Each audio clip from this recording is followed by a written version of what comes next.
When you think Kansas City, your mind probably jumps to jazz, right? Or barbecue, or maybe even the Wild West. But what if I told you there's another story?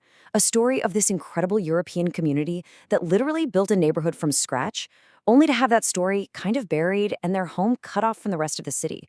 So let's get into it. Let's uncover the hidden history of Kansas City's Italian Americans. All right, here's what we're going to cover. First, we'll dig into this hidden Italy. Then we'll check out the neighborhood's heartbeat today, what's keeping it alive. After that, we'll look at how it became this island in the city. Then we'll see how folks are fighting to reclaim the real story. And finally, we'll see what they're building for the future, a lasting legacy. Okay, so let's get right to the heart of it. The problem is, the story most people think they know about this community, it's just not the whole picture. Not even close. It focuses on this tiny, sensationalized slice and completely misses the bigger and, honestly, way more interesting truth. And you know who captures this mission perfectly? Jody Valet. She's a community historian, and her family goes way back in Kansas City. Her words here, they really set the stage for everything we're about to talk about. The goal here isn't just to, add a new chapter to the history books. It's about correcting the record. Okay, this part is just fascinating. The roots of this community are so specific. We're not just talking about immigrants from Italy in general. No, get this. A huge majority, like 80 to 85%, trace their families back to Sicily. And a lot of them came from the exact same towns. It's like they literally picked up a piece of their hometown and planted it right in the middle of the Midwest. You can imagine the kind of tight-knit bonds that creates, right? So that's the history. But what about today? Is this community just a relic of the past? Absolutely not.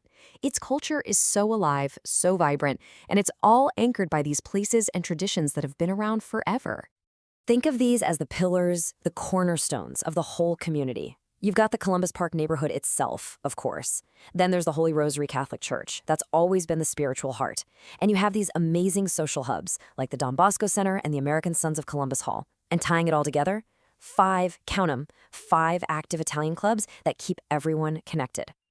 And man, this is where you can really feel the energy of the community. We're talking lively street festivals, huge religious feasts, bocce tournaments, heritage celebrations. But here's the thing, these are not just parties. A lot of these events raise a ton of money for charities and scholarships. So that spirit of generosity is woven right into the fabric of who they are. Okay, so this all sounds amazing, right? A strong community, rich history, which leads to a big question. Why is it so often overlooked? Well, the answer is pretty wild. It's all about how the neighborhood, which was originally called the North End, was basically cut off from the rest of Kansas City on purpose. Right. So you have all this life, all this tradition. But what happened to the actual physical place where it all started? The answer is kind of shocking in how simple it is. It became an island, not surrounded by water, but by concrete and asphalt. So here's how it went down. Back in the mid-20th century, there was this big push for urban renewal all over the country. And in Kansas City, that meant building massive highways right through and around this neighborhood. Then they added new bridges, built a big public housing project. And the result? The neighborhood got way smaller, and it was completely walled off from the downtown area it used to be a vital part of. And to really get how big of a deal that isolation was, you have to appreciate how long this community was growing. I mean, look at this timeline. It's a story that unfolds over more than 100 years, from the very first arrivals in the 1850s to the big wave of Sicilians who really defined the neighborhood, all the way to 1968. Think about that. They spent generations building this place, only to watch it get carved up in just a few short years. It's heartbreaking. So this is the fight. This physical isolation, this wiping away of their story, it's exactly what Jody Valet and her team are pushing back against. And their weapon of choice? A documentary film. A tool to set the record straight once and for all. And this right here, this is the heart of the matter. It's a tale of two stories. On one side, you've got the common narrative, the sensational stuff that focuses on a tiny, tiny percentage of people involved in crime. But on the other side, you have the untold story. The story of the vast majority, the hardworking families, the honest laborers, the entrepreneurs who built this place from the ground up. And this is the project that's going to tell that untold story. It's called The Neighborhood, the North End Becomes Columbus Park. And its whole mission is to explore the real story of Kansas City's Little Italy, told by the people who were actually there. So, how do you even begin to do that? Well, it starts with asking some really simple but incredibly powerful questions. They're literally building an archive of oral histories one conversation at a time. And these questions, they go so much deeper than just facts and dates. They're about why people came, what they remember, how this place shaped who they are. They're unlocking the human side of history. But you know what? This whole thing is way bigger than just one film. The documentary, that's like the spark. The real goal is to build a fire from it, to create something permanent, a lasting legacy that makes sure this history gets passed down for generations.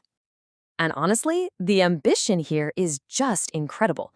I mean, look at this. The money from the documentary, it's going to fund a physical monument right there in Columbus Park. They've already written a children's book to get the story to the youngest generation. They're creating an archive of actual physical objects from the community. And the big dream, the long-term goal, an Italian-American museum or historical society, this is a full-on effort from every angle to make sure this history can never be ignored again. And this quote from Jody, man, it just hits you right in the heart. It really shows you why this work is so urgent, so important right now. She's talking about meeting a 93-year-old woman who has lived on the same street her entire life. Her memory is a priceless archive. And that's the thing. These are the stories that, if you don't capture them now, they're gone forever. And that really brings us full circle, doesn't it? The story of Kansas City's Little Italy is such a powerful reminder that history isn't just in textbooks. It's all around us, often hidden in plain sight. So it kind of makes you wonder, right? What untold stories are there in your community, in your neighborhood, just waiting for someone to come along and start asking the right questions?